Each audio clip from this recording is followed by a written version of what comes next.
എൻ്റെ പേര് രാജിയ റംസി. ഇതിൽ റാണിമോൾ എന്നൊരു പോലീസ് ക്യാരക്ടറാണ് ചെയ്തത്.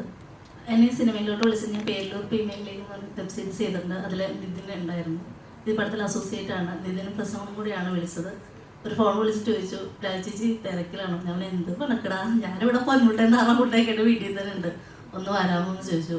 അവിടെ ചെന്നപ്പോഴാണ് ഡയറക്ടർ കണ്ടു, കുറച്ച് കാര്യങ്ങളും ചെയ്ത് കാണിക്കാൻ പറഞ്ഞു. ചെയ്ത കഴിഞ്ഞ് ഞാൻ ചോദിച്ചു, ആരാ നായകൻ? സ്ഥിരം ആൾക്കാർ ചോദിക്കുമ്പോൾ സൗഭിക്കാൻ ആ കൊള്ളാം, അടുത്ത പൊളി കിട്ടുമോ? അപ്പോൾ പെർഫോം ചെയ്യേ. ഒന്ന് ചെയ്തു, രണ്ട് ചെയ്തു, മൂന്നാമത്തെ അപ്പോൾ ഓക്കെ ശരി വിളിക്കാം.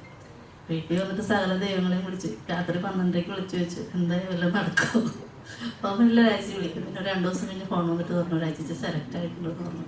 ഒത്തിരി സന്തോഷം തോന്നി. കാരണം ഞങ്ങളെപ്പോലുള്ള ഒത്തിരി പുതുമുഖങ്ങളുണ്ട്. അപ്പോൾ ഇങ്ങനൊരു വേഷം ചെയ്യാൻ പറ്റി. അതിൽ എന്താ പറയുക, 5 പോലീസുകാരോട് നിൽക്കാൻ പറ്റി. പിന്നെ ആദ്യത്തെ സീൻ ഒരു ബേസിൻ്റെ കൂടെയാണ് സീനിൽ വർക്ക് ചെയ്തത്. ഡയലോഗ് വന്നതാണ്.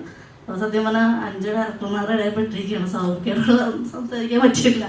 ഇടയ്ക്ക് ചെയ്തിട്ടൊന്ന് ബേസിൽ നോക്കും എന്താണ് എക്സ്പ്രഷൻ. അപ്പോൾ കുഴപ്പമില്ല, ഓക്കെ. പിന്നെ ക്യാഡിയോ പിന്നെ നോക്കും, ഓക്കെ. അബ്രൂര് നോക്കും. ശ്രീരാജ് പറഞ്ഞു, ഭയങ്കര സ്വാതന്ത്ര്യം ഉണ്ടായിരുന്നു.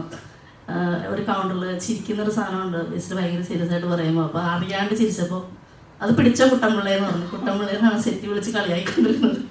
അപ്പോൾ ഈ കുട്ടൻപിള്ളി അങ്ങനെ ചിരിച്ചോളാൻ പറഞ്ഞു. ഇന്നിപ്പോൾ ആ സീൻ കണ്ടപ്പോൾ എനിക്ക് ഒത്തിരി സന്തോഷം തോന്നി.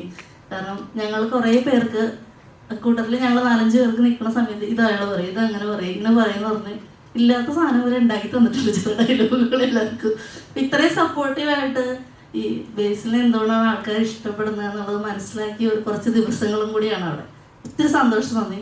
പിന്നെ സൗഖ്യയുടെ കൂടെ അടുത്ത പടത്തിൽ വർക്ക് ചെയ്യാൻ പറ്റുമെന്ന് ഞാൻ വിചാരിക്കണം. ആരെങ്കിലും വിളിക്കുമായിരിക്കും. ഇല്ലേ, വിളിക്കില്ലേ? ഇക്ക വിളിക്കോ? ഇത് പ്രതാപേട്ടനെ എടുത്ത് പറയാം. കാരണം പേരിലൂരിൽ ഒന്നിച്ച് വർക്ക് ചെയ്തിട്ടുണ്ട്. രാമേട്ടൻ എന്നെ ഞെട്ടിച്ചു. കാരണം തൂമ്പ ഷോർട്ട് ഫിലിം കാണുന്നത് ഡയറക്ടർ അറിയുമെന്നറിയില്ല. ഷൂട്ടിൻ്റെ തലേ ദിവസമാണ് എന്നുവെച്ചാൽ രാമേട്ടനെ പ്രതാപേട്ടനെ അടിച്ചു തന്നു. അപ്പം ഞാൻ കണ്ടില്ല. അപ്പോൾ ഷൂട്ടിൻ്റെ തലേ ദിവസം രാത്രി ഇരുന്ന് കണ്ടപ്പോൾ ഒത്തിരി കൊള്ളാമല്ലോ. ഞാനന്നിരുന്ന് നിർത്തിപ്പിടിച്ച് ഷെയർ ചെയ്തു. രാവിലെ ഞാൻ വന്നപ്പോൾ രാമേട്ടനെ കണ്ടപ്പോൾ ഈ മനുഷ്യനാണ് അത് ചെയ്തത്. പക്ഷെ പോലീസായിട്ട് യൂണിഫോം ഇട്ട് വന്നു കഴിയുമ്പോൾ ഞെട്ടിപ്പോവും. ലൊക്കേഷനിൽ കൂലിപ്പണിക്കാരെ പോലെ എല്ലാവരും നിൽക്കണതേ. യൂണിഫോം ഇട്ട് കഴിയുമ്പോൾ ഇരിക്കണമില്ലേ സിമ്പിളായിട്ട്.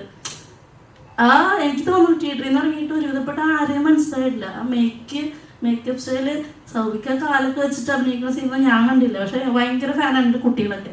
സൗഭിക്കനെ കണ്ടപ്പോൾ ഞാൻ ഞെട്ടിപ്പോയി. ഞാൻ ഹസ്ബൻഡോട് എന്ത് രസമായിട്ടാണ് ചെയ്തേക്കണേ പറഞ്ഞ് ഞാൻ കഥ പറഞ്ഞാൽ ഇപ്പോൾ സംസാരിച്ച് ഹീരോ എന്നുള്ള ആൾക്കാരല്ല.